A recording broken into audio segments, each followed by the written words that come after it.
There's a version of you that you hide even from yourself. Jung wrote that when an inner situation is not made conscious, it happens outside as fate.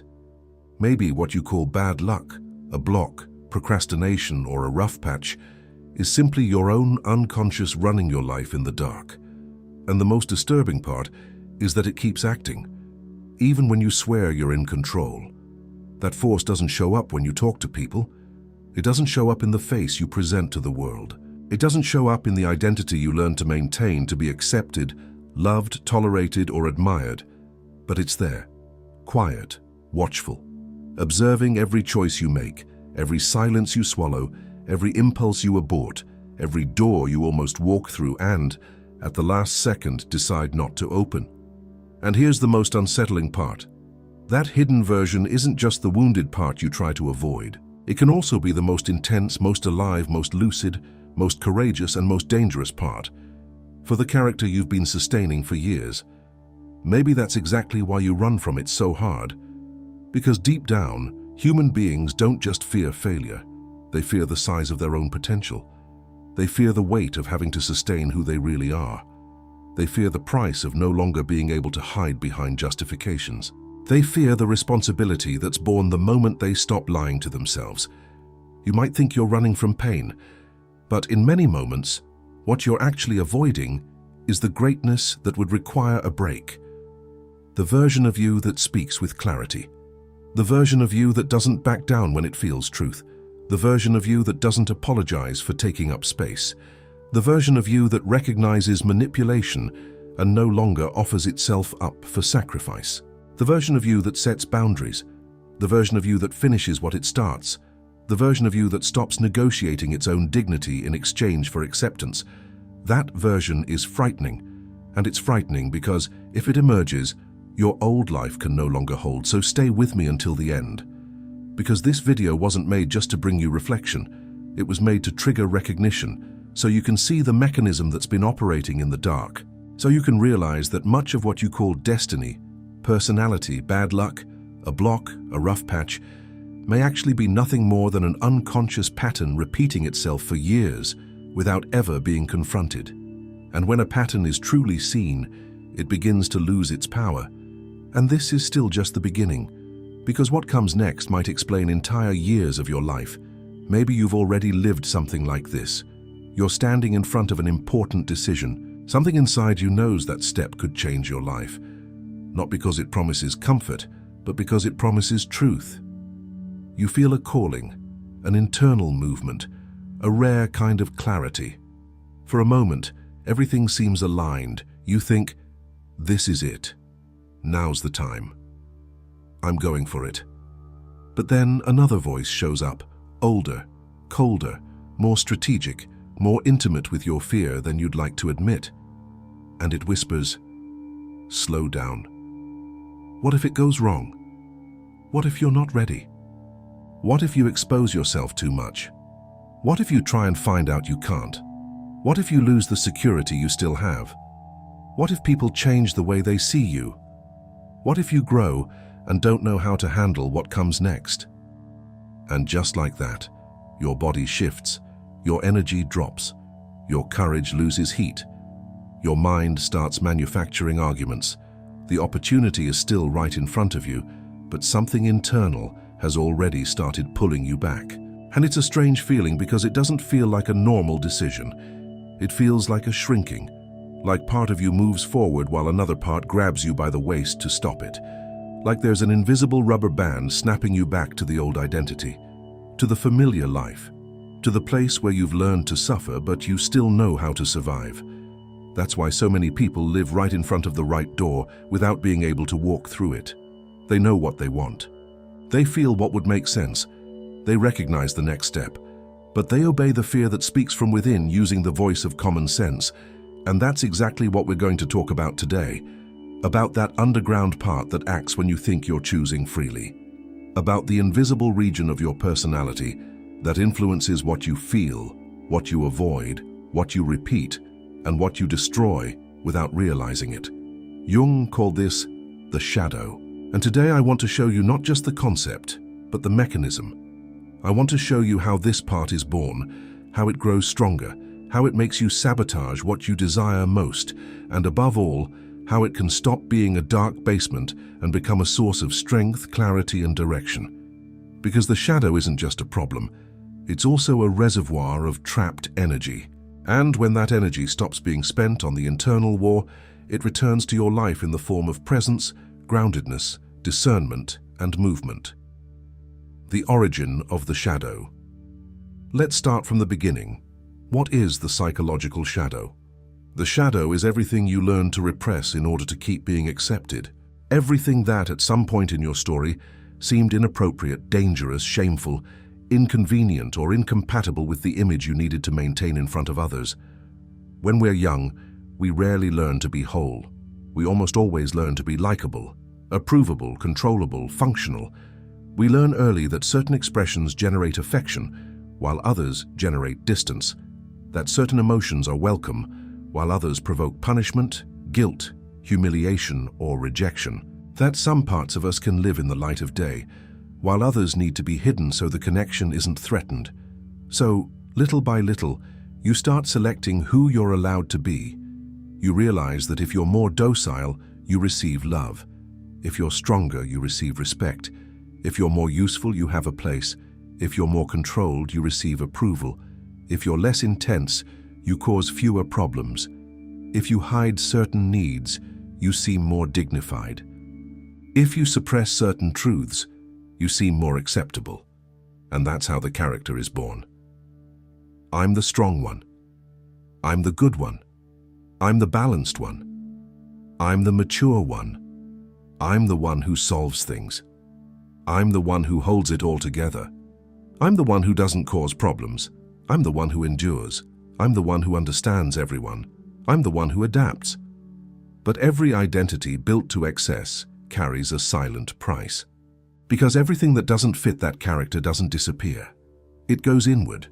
The anger you couldn't express, the pain you couldn't show, the ambition you couldn't admit, the sensuality that was censored, the sadness that was treated as overreaction, the desire to be seen that was called vanity, the need to say no that was called selfishness, the firmness that was condemned as harshness, the vulnerability that was confused with weakness, the creativity that didn't serve the environment, the courage that threatened others' expectations. All of that gets pushed into a dark zone of the mind. That zone is the shadow. And now comes one of the most important things to understand. The shadow doesn't only hold what you consider bad, it also holds the qualities you amputated in order to keep belonging. It holds your intensity, your presence, your healthy assertiveness, your hunger for life, your ability to say enough, your raw intelligence, your power, your authenticity, your desire, your courage, your brilliance. That's why the shadow is so unsettling. Because looking at it doesn't just mean finding pain, it means finding the life you haven't lived. And here's a point almost no one notices when talking about the shadow. Many people imagine that integrating the shadow is just dealing with the ugly stuff. No. In many cases, integrating the shadow means having to bear your own greatness, having to bear your own voice, having to bear your own presence, having to bear the impact of no longer being small. Think about the person who spent their entire life being pleasant, available, understanding, a peacemaker, the person who gives in first, who avoids conflict, who swallows everything to keep the harmony. They believe they eliminated their own anger, but they didn't eliminate it, they just buried it. And what is buried alive keeps moving in the dark, keeps breathing beneath the surface, keeps pressing for a way out. Then one day, that force comes back. It comes back as an explosion. It comes back as resentment. It comes back as chronic exhaustion. It comes back as bitter passivity. It comes back as self-sabotage. It comes back as illness. Because the energy you repress doesn't disappear. It just changes routes. Now think about the other extreme. The person who from an early age had to be too strong. The one who learned not to cry, not to ask for help, not to fall apart, not to depend, not to show need. This person many times buried their own vulnerability. And then when life demands surrender, rest, trust, or yielding, they don't know how. Not because they lack humanity, but because they were never given permission to be fully human. They learn to survive through rigidity. But no one blooms fully inside armor. There's also the excessively correct person, excessively controlled, excessively concerned with appearing conscious, elevated, good, fair, evolved. And because of that, they deny everything they consider ugly. Envy, ambition, jealousy, anger, vanity, the desire to be noticed, wanting more, wanting to win, wanting to be chosen. But these emotions don't disappear because they were judged. They descend into the basement of consciousness, and from there start influencing decisions, relationships, desires, and behaviors. That's how the shadow operates. It doesn't announce itself. It doesn't ask permission. It doesn't sound an alarm. It drives in silence. While you organize your life on the surface, there's an underground part influencing your responses. And when that part isn't seen, you can spend years calling destiny what has always been unconscious repetition. And Jung was direct about it. When the inner life doesn't become conscious, it reappears on the outside as fate. How the shadow reveals itself. Maybe you're wondering right now, okay, but how do I recognize this in myself? You recognize it in the places where you always get stuck, in the cycles that repeat with different scenery, in the impulse to run exactly when something important is about to happen, in the fatigue that shows up at the exact moment you are about to start what matters, in the distraction that surfaces when you need focus, in the mental fog that takes over when you need to take a stand, in the exaggerated fear of making mistakes in things you actually know how to do, in the shame of showing up even when you have something real to offer, in the tendency to wreck what's actually working, in the persistence with connections that hurt, in the inability to sustain what you want when it finally starts becoming real. You also recognize the shadow when your mouth says one thing and your behavior says another. When you claim you want peace, but choose familiar chaos. When you claim you want to thrive, but retreat from the exposure that thriving requires. When you claim you want to love, but flee from any real intimacy. When you claim you want to change, but fiercely protect the habits that keep the old identity alive. And there's one more powerful clue. You recognize the shadow in the disproportionate force of your reactions, in the person who irritates you more than they should, in the criticism that hurts you more than it should, in the situation that unravels you more than it should. Because many times the shadow doesn't just appear in what you do, it also appears in what ignites you from the inside. And this is where many people get it wrong. They think all of this is just a lack of discipline. They think it's laziness. They think it's disorganization.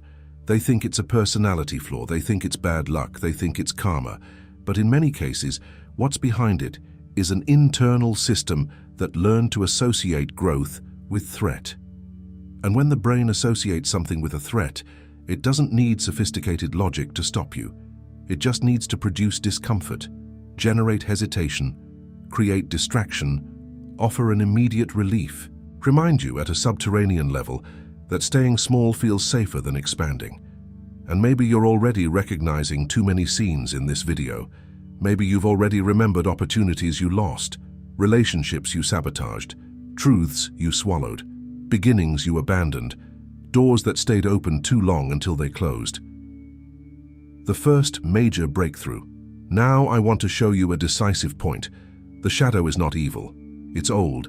It doesn't sabotage you because it hates you. It sabotages you because it believes it's protecting you. It wants to prevent you from reliving old pain. It wants to stop you from being rejected again. It wants to stop you from being ridiculed. It wants to stop you from being abandoned. It wants to stop you from being humiliated. It wants to stop you from exposing yourself and discovering, in the cruelest way possible, that the world doesn't respond the way you'd like. It's trying to protect the child you were. The problem is that protection has aged. Maybe it made sense at some point in your story. Maybe shrinking was truly necessary. Maybe adapting was the smart move. Maybe it was the only way to survive in the environment where you grew up. Maybe hiding certain parts of yourself was back then a way to preserve the connection, avoid pain, maintain some minimal sense of safety. But what was once a strategy can today be a prison. What once protected you now limits you. What once helped you endure now prevents you from living. And maybe your life isn't stuck because you're weak, lazy, or incapable. Maybe it's stuck because your system is still obeying old commands, outdated emotional programming, automatic responses that have already lost their original function. but keep dictating your behavior. That's why so many people feel divided. One part wants to grow. The other part wants to stay invisible. One part wants to love. The other part wants to run. One part wants to thrive. The other part wants to hide to avoid being judged. One part wants to cross the bridge. The other part wants to burn the crossing before reaching the other side. And as long as this conflict isn't understood, the person enters a war against themselves. They demand more of themselves. They pressure themselves more. They blame themselves more. They promise more. They demand more strength, more discipline, more motivation. But almost always that fails, because you don't dismantle a deep mechanism just by attacking yourself with more violence. You don't heal internal disorientation with brutality. You don't interrupt an automatic loop through shame alone. You don't rebuild the mind through humiliation. This is where many people begin to realize that the problem was never just willpower. It was code. It was conditioned response. It was a mechanism running underground. It was the same old sequence pulling back every time you got close to a more authentic life. And maybe, hearing this, something inside you is moving right now. Maybe you're remembering how many times you tried to move forward and ended up back at the same point. How many times you swore this time would be different, but before long you found yourself repeating the same pattern. How many times you started with clarity and ended with guilt. How many times you confused exhaustion with failure, when in reality you were just trapped inside an old circuit. If you've made it this far, you've already realized this goes way beyond lack of motivation. You're ready for the next level of understanding. And before we continue, I want to ask you for one simple thing. If this video is putting into words something you could never quite explain, like it right now, subscribe to the channel and turn on notifications, because this isn't the kind of content that passes through you without leaving a mark. And above all, because if you leave without doing that, there's a very real chance that the automatic pilot swallows you again, and you miss the next pieces of content that could deepen exactly this journey that started today. Let's keep going. Now we need to go deeper into a decisive point in your life: the relationship between personal fulfillment and self-sabotage. Because one thing is realizing there's a conflict inside you. Another thing is understanding how that conflict directly interferes with the destiny you're building through your choices. And what comes next may be the most uncomfortable part. Because this is where the shadow stops being just an interesting concept and becomes a brutal explanation for so much of what you live. Personal fulfillment and self-sabotage. Now we're entering a very important section, because many people think personal fulfillment means visible success, recognition, status, money, admiration, external results. But that, on its own, guarantees nothing. There are people who achieve things and still feel empty, still feel broken, still live a life that doesn't have the texture of their own truth. Personal fulfillment, in its deepest sense, is when your life begins to express who you actually are. It's when you stop existing purely as a function of adaptation. It's when you stop living as a response to fear. It's when you stop playing characters all the time. It's when your choices, your direction, your voice, and your presence start aligning with what makes sense for your essence. It's not perfection. It's not superiority. It's not the absence of conflict. It's internal coherence. It's stopping the war with yourself. It's stopping the use of all your energy, trying to sustain an artificial version of yourself to be accepted by people who may not even know who you really are. And that's precisely why the shadow tries to block personal fulfillment. Because every act of personal fulfillment requires a kind of symbolic death. The overly obedient character has to die. The identity built purely to please has to die. The role of the person who makes themselves small just to fit in has to die. The addiction to approval has to die. The habit of postponing your own life has to die. The fantasy that one day you'll be given permission to be yourself without disappointing anyone has to die. It's not going to happen. There will always be a price for truth. There will always be someone uncomfortable with your firmness. There will always be someone more comfortable with your old version. There will always be parts of you trying to negotiate so that nothing changes too much. That's why the shadow sabotages. It knows that if you cross certain internal limits, you will never be the same person again. And that scares it. In practice, how does the shadow interfere with your personal fulfillment? First, it convinces you that it's not time yet. This is one of the oldest and most effective tricks. The voice comes with the appearance of maturity. It sounds like prudence. It sounds like responsibility. It even sounds like wisdom. It says, "Not now. Wait a little longer. You still need to prepare better. Better to do it when you have more energy. You'll start later. Something's still missing. It's still not good enough. It's still not the right moment." And so time slips away. The year passes. The opportunity changes shape. Life goes on. And you stay in the same place, calling caution what has already become a refined form of escape. Second, the shadow makes you repeat patterns you've already understood intellectually, but haven't yet transformed in practice. You change environments, but find the same kind of erasure. You change relationships, but feel the same wound. You change cities, but keep carrying the same way of abandoning yourself. You change jobs, but relive the same fear of being seen. Why? Because the unconscious mind doesn't change just because you understood something once. It repeats what it still perceives as protection. So until a pattern is truly decoded and interrupted, it finds new ways to keep reproducing itself.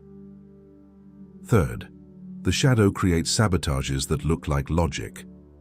And this is a dangerous point, because the person believes they're being extremely rational, when sometimes they're just giving sophisticated arguments for their own retreat. I wanted to do that, but I need to handle other things first. I wanted to start, but I haven't studied enough yet. I wanted to show up, but I need to get more organized. I wanted to charge more, but I don't know if I'm ready. I wanted to change, but now's not a good time. I wanted to finish, but I'm mentally exhausted. Part of those statements may have a real basis, but the shadow takes small facts and turns them into internal walls. It amplifies obstacles, it dramatizes risks, it complicates what could be simple. It keeps you circling around the decision without ever landing on it. Fourth, the shadow prevents you from being seen. This may be one of the most devastating saboteurs of personal fulfillment, because many people have value but hide, have talent but minimize it, have intelligence but cut themselves off, have sensitivity but go silent, have a calling but can't sustain exposure, have power but shrink it to keep being accepted, loved or safe within others' gaze. And then those very familiar internal phrases show up. I don't want to bother anyone. I don't want to overexpose myself. I don't want to seem arrogant. I don't want to draw attention. I don't want people to think badly of me. I don't want to risk being rejected. At the core, what's there is the ancestral fear of being seen, and because of it, losing love, losing a place, losing safety, losing connection. But there's a hard truth here. Someone who can't stand being seen will have a very hard time sustaining their own life in expansion. And now comes an even more subtle point. Many people don't even realize they're hiding. They think they're simply being humble. They think they're simply waiting for the right moment. They think they're simply avoiding extremes. But in many cases, that's not humility. It's erasure. It's the shadow trying to keep you manageable. It's the shadow trying to keep you small enough to not disrupt the old life. Fifth, the shadow seduces you with distractions and immediate relief. This is one of the most modern and most efficient mechanisms of self-sabotage, because the shadow doesn't need to defeat you in one big battle. It just needs to redirect you repeatedly, just needs to steal your presence in small pieces, just needs to drain you before the essential, just needs to offer you something small, quick, and accessible, so you abandon what would require discomfort, depth, and follow-through. That's how so many people get lost, not in one dramatic failure, but in thousands of micro-surrenders. A few more minutes on the phone, one more promise for Monday, one more plan without execution, one more pointless consumption to numb the tension, one more retreat disguised as rest, one more day where the person felt they needed to act but chose to distract themselves rather than face their own truth. And little by little, giving up becomes a habit, because giving up relieves in the short term, yielding relieves, postponing relieves, hiding relieves, going back to the familiar relieves, and the brain learns fast from what relieves. That's why so many people live in the almost cycle. Almost starts, almost finishes, almost changes, almost grows, almost thrives, almost takes a stand, almost crosses, but always stays at the edge of their own life. And the cruelest part is that, after repeating that cycle enough times, the person starts to believe that's their real limit. It isn't. It's the limit of a pattern, and patterns can be seen, can be interrupted, can be rewritten. Who you're afraid to become. Now I want to ask you a question that might be uncomfortable, but also deeply liberating. Who are you afraid of becoming? Don't answer fast. Don't answer with the automatic mind. Listen to that question from the inside. Who in you frightens the character you've built? Maybe your greatest fear isn't falling. Maybe it's rising once and for all, and never being able to return to the old version of yourself. Maybe your greatest fear isn't making a mistake. Maybe it's getting it right and discovering your life can never stay small again. Maybe your greatest fear isn't being rejected. Maybe it's being recognized. Maybe your greatest fear isn't losing control. Maybe it's letting the identity you've sustained until today finally die. Now imagine for a moment a different version of you. A version that tells the truth without justifying itself all the time. A version that doesn't back down from its own intuition. A version that doesn't smile to cover discomfort. A version that can say no without guilt. A version that doesn't try to save everyone. A version that doesn't carry the weight of everything alone. A version that finishes what it starts. A version that knows how to receive. A version that thrives without guilt. A version that shows up without begging for permission. A version that doesn't make itself smaller to keep the peace in environments that demand its mutilation. A version that looks at its own life and decides to stop betraying itself. That version is frightening, isn't it? And it's frightening because it breaks invisible agreements. It breaks with the old self-image. It breaks with the role of the person who is too good, too useful, too quiet, too available, too adapted. It breaks with the need to ask permission to exist. It breaks with the habit of needing everyone's understanding before acting. It breaks with the belief that you need to earn the right to occupy your own space. But I want to tell you something that maybe needs to be heard with full force today. The part of you that frightens you most may be exactly the part that came to set you free. The anger you fear may be a boundary wanting to be born. The ambition you condemn may be life wanting to expand. The sadness you avoid may be the necessary grief of an identity that needs to die.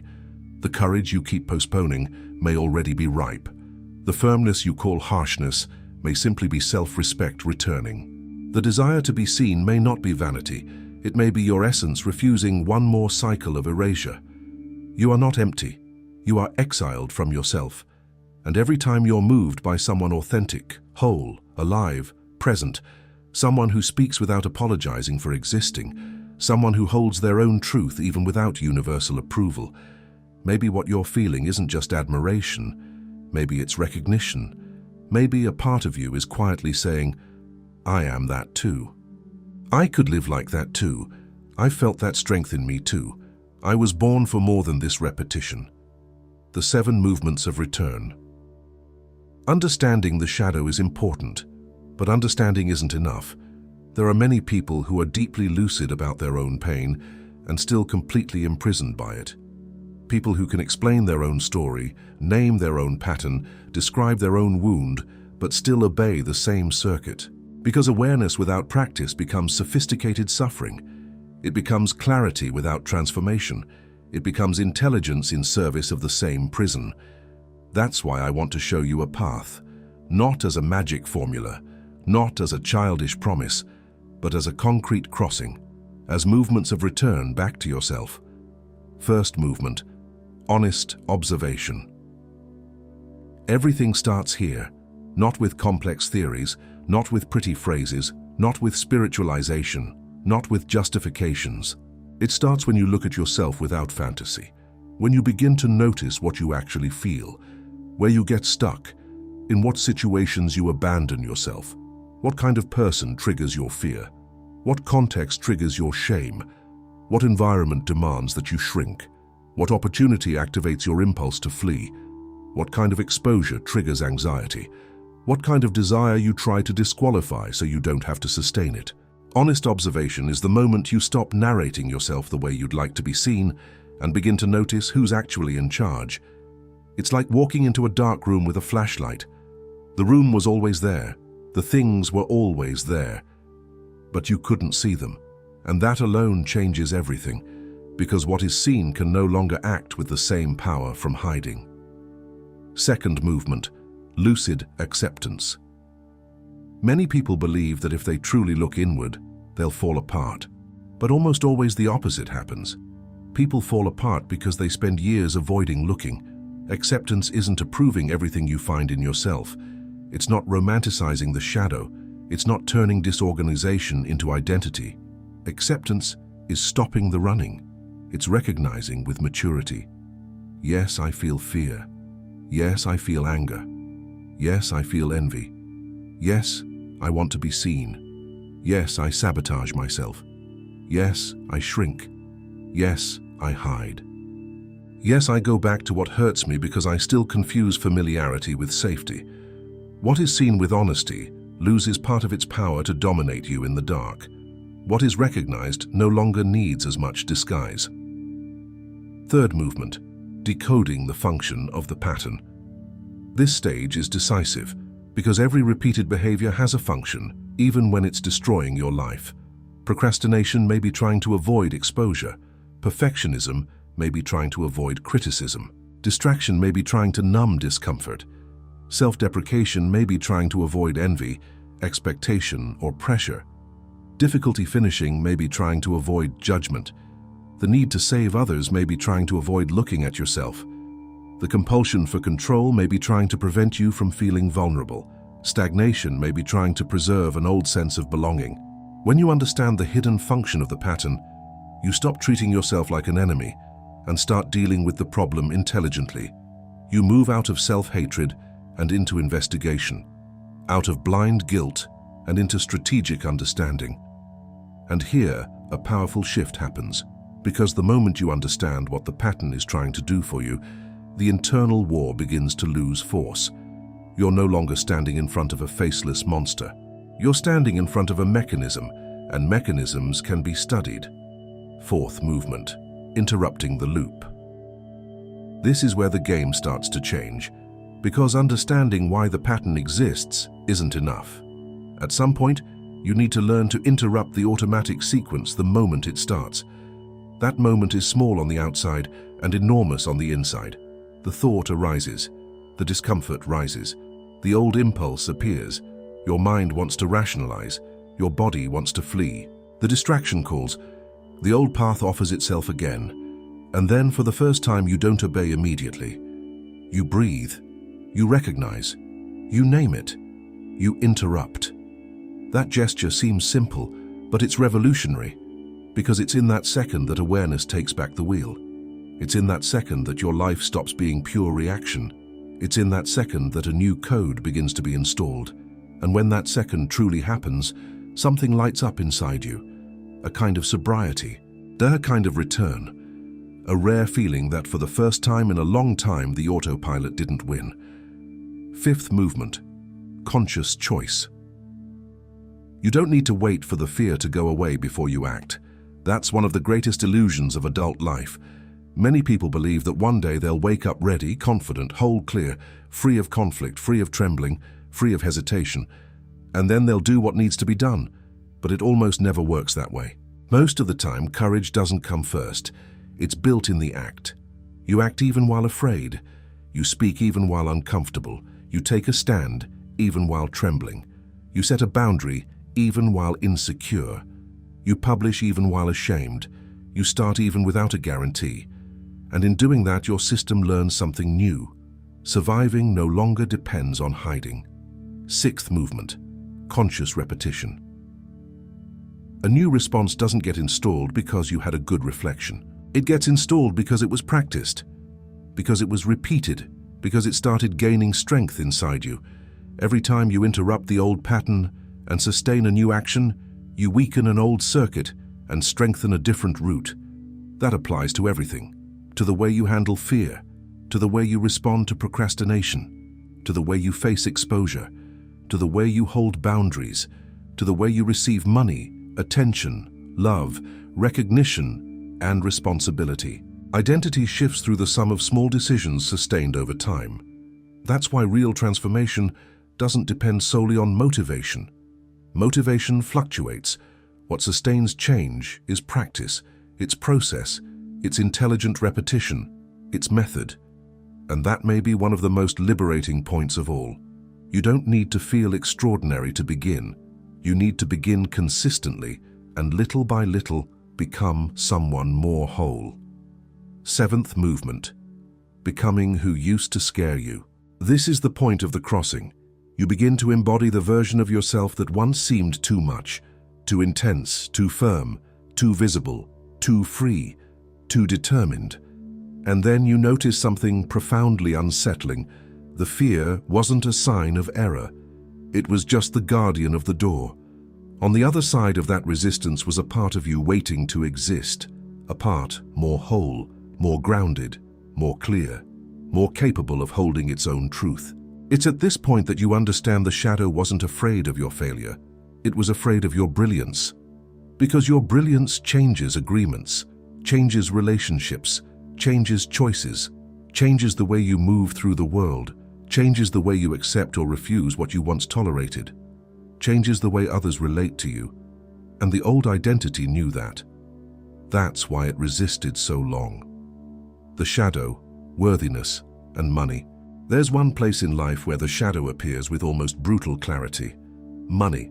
And it's not a coincidence, because money never just talks about money.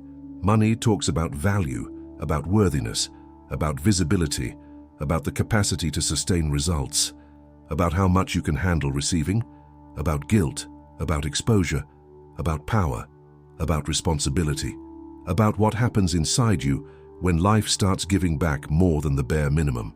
Many people work hard, push hard, try hard, deliver value, but keep hitting a wall financially. They can't charge, can't hold their prices, can't show up, can't sell consistently, can't finish projects, can't maintain a flow, can't allow themselves to grow without soon producing some kind of sabotage.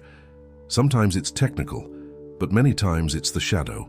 Because if, at some deep level, success is associated with rejection, envy, pressure, loss of affection, exposure, or guilt, your system will do everything it can to pull you back to the place where you feel psychologically safe. Even if that place is scarce, even if that place is frustrating, even if that place hurts. The familiar, for the shadow, feels more trustworthy than the new. That's why so many people live trapped in the almost cycle. Almost makes it. Almost breaks through. Almost thrives. Almost receives. Almost expands.